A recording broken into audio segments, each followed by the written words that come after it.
Hello students, welcome to the channel Simplify English with Rajni Bhardwaj. Today we will take up the topic articles. Articles एक ऐसा topic है जो बहुत basic है. It is a very basic concept of English. तो whenever we are talking about a paper ਜਿਹਦੇ ਵਿੱਚ ਸਿਰਫ ਆਪਾਂ ਇੰਗਲਿਸ਼ ਬੇਸਿਕ ਇੰਗਲਿਸ਼ ਕਰਨੀ ਹੈ, and as we know that in NDT exam we are preparing for, there are only 5 marks for English. तो ਉਹਦੇ ਵਿੱਚ इस तरह की इंग्लिश के ਆਪਾਂ ਨੂੰ इस तरह के टॉपिक करने बहुत जरूरी हो जाते हैं, which are very basic and the most easiest one. सब तो ज़्यादा ये ईजीएस्ट भी है. This is most easy topic. तो ये आप अज टॉपिक करांगे जो बहुत ईजी भी है तो बहुत एक्सपैक्टेड भी है. This is the most expected topic as well. तो ये जो टॉपिक है अपना articles, without wasting any time we will talk about the articles. Articles are of two types, definite article and indefinite articles. Definite article is there is one definite article and that is the. एक definite article ਹੁੰਦਾ है the. Indefinite article दो ਹੁੰਦੇ ਨੇ a and an. दो तरह ਦੇ indefinite article ਹੁੰਦੇ ਨੇ a ਤੇ an. ਹੁਣ ਇਹਨਾਂ ਨੂੰ indefinite ਕਿਉਂ ਕਿਹਾ ਜਾਂਦਾ ਹੈ ਤੇ ਇਹਨੂੰ definite ਕਿਉਂ ਕਿਹਾ ਜਾਂਦਾ ਹੈ? We call it indefinite because they do not tell anything about any particular person or place or anything. ਇਹ ਕਿਸੇ particular ਚੀਜ਼ ਬਾਰੇ ਨਹੀਂ ਦੱਸਦਾ ਤੇ ਜਿਹੜਾ ਦ ਹੈ ਉਹ ਕਿਸੇ particular ਕਿਸੇ ਖਾਸ ਚੀਜ਼ ਬਾਰੇ ਦੱਸਦਾ ਹੈ. ਸੋ ਇਹ ਗੱਲ ਆਪਣੇ ਲਈ ਉਨੀ ਇੰਪੋਰਟੈਂਟ ਨਹੀਂ ਜਿੰਨੀ ਆਪਾਂ ਨੈਕਸਟ ਗੱਲ ਜਿਹੜੀ ਕਰ ਰਹੇ ਹਾਂ ਉਹ ਹੈ ਇਹ ਕਿੱਥੇ ਲੱਗਦਾ ਹੈ, ਐਨ ਕਿੱਥੇ ਲੱਗਦਾ ਹੈ. The most important part of the topic is application part. ਹਰ ਟੋਪਿਕ ਜਿਹੜਾ ਆਪਾਂ ਕਰਦੇ ਹਾਂ ਉਹਦੇ 'ਚ ਨੌਲੇਜ ਪਾਰਟ ਵੀ ਹੁੰਦਾ ਹੈ, ਐਪਲੀਕੇਸ਼ਨ ਪਾਰਟ ਵੀ ਹੁੰਦਾ ਹੈ. बट ਜਿਹੜੇ ਕੁਐਸਚਨਸ ਜਿਹੜੇ ਪੇਪਰਸ ਦੇ ਵਿੱਚ ਆਉਂਦੇ ਨੇ ਉਹ ਜਿਹੜੇ ਕੁਐਸਚਨਸ ਹੁੰਦੇ ਨੇ ਉਹ ਐਪਲੀਕੇਸ਼ਨ ਪਾਰਟ ਦੇ ਵਿੱਚੋਂ ਹੀ ਆਉਂਦੇ ਨੇ. ਤਾਂ if we talk about the application part ਕਿ ਆਪਾਂ ਇਹਨੂੰ ਅਪਲਾਈ ਕਿਵੇਂ ਕਰਨਾ ਹੈ, ਇਹਨੂੰ ਯੂਜ਼ ਕਿਵੇਂ ਕਰਨਾ ਹੈ, ਤਾਂ ਇਹਨੂੰ ਆਪਾਂ ਕਿਵੇਂ ਯੂਜ਼ ਕਰਨਾ ਹੈ, ਐਨ ਨੂੰ ਕਿਵੇਂ ਯੂਜ਼ ਕਰਨਾ ਹੈ, ਇਹ ਦੋਵੇਂ ਉੱਥੇ ਯੂਜ਼ ਹੋਣਗੇ when we are talking about something which is one. ਜਿਹੜੀ ਇੱਕ ਚੀਜ਼ ਹੈ ਜਦੋਂ ਆਪਾਂ ਇੱਕ ਦੀ ਗੱਲ ਕਰਦੇ ਹਾਂ ਉਦੋਂ ਆਪਾਂ ਏ ਜਾਂ ਐਨ ਲਾਵਾਂਗੇ. Like for example if you take the examples a bag, a girl, a boy. ਹੁਣ ਇੱਕ ਬੈਗ, ਇੱਕ ਕੁੜੀ, ਇੱਕ ਮੁੰਡਾ, ਤਾਂ ਇਹਨਾਂ ਨਾਲ ਆਪਾਂ ਕੀ ਲਾਇਆ, ਅ ਲਾਇਆ. ਇੱਥੇ ਵੀ ਆਪਾਂ ਅ ਲਾਇਆ, ਇੱਥੇ ਵੀ ਆਪਾਂ ਅ ਲਾਇਆ. ਹੁਣ ਅਗਰ ਆਪਾਂ ਗੱਲ ਕਰੀਏ an hour, an accident, an apple, an engineer. एक घंटा, एक एक्सीडेंट, एक एप्पल, एक इंजीनियर. इत्थे आपां एन लाया. हुण गल है कि ये भी एक ने वो भी एक सी, फिर आपां इत्थे तां ए लाया सी, इत्थे आपां एन क्यों लाया? यही क्वेश्चन अपना हैगा.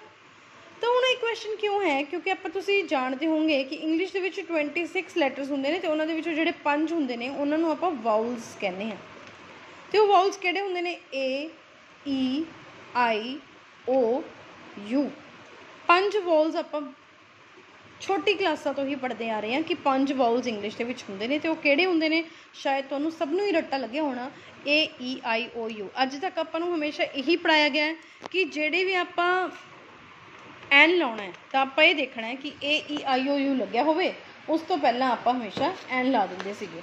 ਬਟ ਅੱਜ ਆਪਾਂ ਜਾਣਾਂਗੇ ਕਿ ਇਸ ਤੋਂ ਅੱਗੇ ਵੀ ਕੋਈ ਗੱਲ ਹੈਗੀ ਹੈ ਜਿਹੜੀ ਆਪਾਂ ਧਿਆਨ 'ਚ ਰੱਖਣੀ ਹੈ. ਹੁਣ ਆਪਾਂ ਕਹਿੰਦੇ ਹਾਂ ਐਨ MBA. ਤੁਸੀਂ ਸੁਣਿਆ ਹੀ ਹੋਣਾ ਹੀ ਇਜ਼ ਐਨ MBA. ਹੁਣ ਇੱਥੇ ਐਮ ਏ ਆਪਾਂ ਫਿਰ ਵੀ ਐਨ ਲਾਈ ਜਾਂਦੇ ਹਾਂ ਤਾਂ ਇਹ ਤਾਂ ਗਲਤ ਹੋ ਗਿਆ. But no, it is not wrong, it is correct. ਇਹ ਬਿਲਕੁਲ ਠੀਕ ਹੈ ਕਿਉਂਕਿ ਆਪਾਂ ਸਿਰਫ ਇਹ ਨਹੀਂ ਦੇਖਣਾ ਕਿ ਏ, ਈ, ਆਈ, ਓ, ਯੂ ਲੱਗਿਆ ਹੋਵੇ.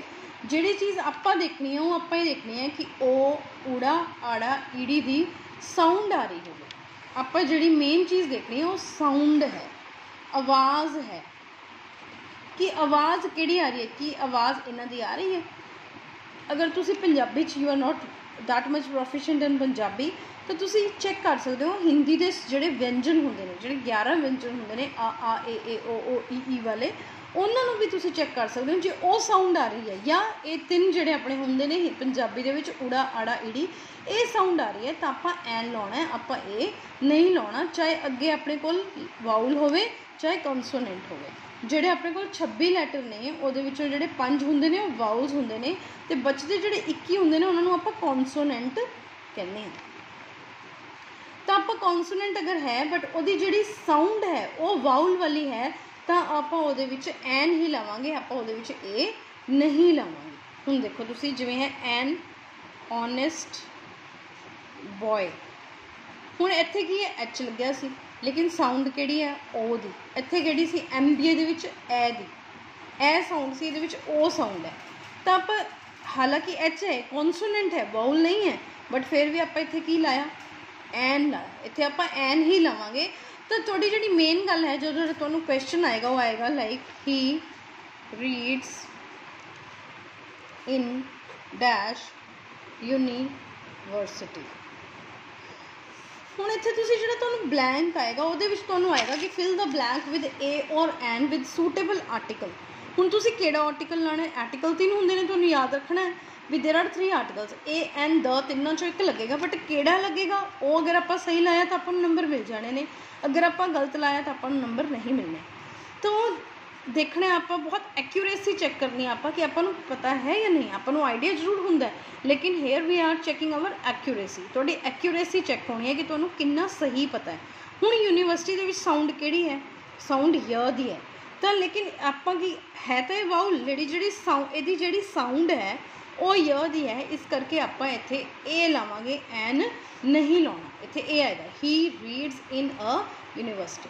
ਅਗਰ ਆਪਾਂ ਕਹੀਏ ਹੀ ਹੈਜ਼ ਡੈਸ਼ ਅੰਬਰੇਲਾ, ਹੁਣ ਇਹਦੇ ਵਿੱਚ ਉਹਦੇ ਕੋਲ ਅੰਬਰੇਲਾ ਹੈ, ਠੀਕ ਹੈ। ਇੱਥੇ ਜਿਹੜੀ ਸਾਊਂਡ ਆਪਾਂ ਦੇਖੀਏ ਉਹ ਕਿਹੜੀ ਆ ਰਹੀ ਹੈ ਅ ਦੀ ਆ ਰਹੀ ਹੈ, ਤਾਂ ਜਿਹੜੀ ਸਾਊਂਡ ਹੀ ਆਪਾਂ ਚੈੱਕ ਕਰਨੀ ਹੈ ਇੱਥੇ ਯੂ ਹੈ, ਇੱਥੇ ਆਪਾਂ ਕਿਆ ਲਵਾਂਗੇ ਐਨ ਲਵਾਂਗੇ ਕਿਉਂਕਿ ਆਪਾਂ ਲੈਟਰ ਤਾਂ ਦੇਖਣਾ ਹੀ ਦੇਖਣਾ ਹੈ, ਉਹਦੇ ਨਾਲ ਆਪਾਂ ਉਹਦੀ ਸਾਊਂਡ ਦੇਖਣੀ ਹੈ। ਇੱਥੇ ਯੂ ਦੀ ਸਾਊਂਡ ਆ ਦੀ ਆ ਰਹੀ ਸੀ, ਇੱਥੇ ਯੂ ਦੀ ਸਾਊਂਡ य ਦੀ ਆ ਰਹੀ ਹੈ, ਇਸ ਕਰਕੇ ਆਪਾਂ ਇੱਥੇ ਅ ਲਾਇਆ ਸੀ, ਇੱਥੇ ਆਪਾਂ ਐਨ ਲਾਇਆ ਸੀ। ਤਾਂ ਇਸੇ ਤਰ੍ਹਾਂ ਆਪਾਂ ਏ ਜਾਂ ਐਨ ਲਾਉਣਾ ਹੈ। ਹੁਣ ਆਪਾਂ ਹੋਰ ਐਗਜ਼ਾਮਪਲ ਦੇਖ ਲੈਂਦੇ ਹਾਂ like he has dash utensil. ਹੁਣ ਇੱਥੇ ਫਿਰ ਕੀ ਹੈ ਯੂ ਹੈ ਲੇਕਿਨ ਆਵਾਜ਼ ਕਿਹੜੀ ਆ ਰਹੀ ਹੈ ਅ ਦੀ ਨਹੀਂ ਆ ਰਹੀ य ਦੀ ਆ ਰਹੀ ਹੈ, ਤਾਂ ਇੱਥੇ ਕੀ ਲੱਗੇਗਾ ਅ ਜਾਂ ਐਨ। ਹੁਣ ਤੁਸੀਂ ਦੇਖੋ ਇੱਥੇ ਕੀ ਲੱਗੇਗਾ, ਹਾਂਜੀ ਬਿਲਕੁਲ ਸਹੀ, ਇੱਥੇ ਅ ਲੱਗੇਗਾ ਹੀ ਹੈਜ਼ ਅ ਯੂਟੈਂਸਿਲ। ਅਗਰ ਹੋਵੇ ਹੀ wants to be dash engineer, ਤਾਂ ਹੁਣ ਇੱਥੇ ਈ ਹੈ ਤਾਂ ਪਹਿਲਾਂ ਕੀ ਲੱਗੇਗਾ ਏ ਜਾਂ ਐਨ, ਐਨ लगेगा, बिल्कुल सही, you are right. He wants to be an engineer। I saw dash accident, I saw an accident, क्योंकि इत्थे अ लग्या होया।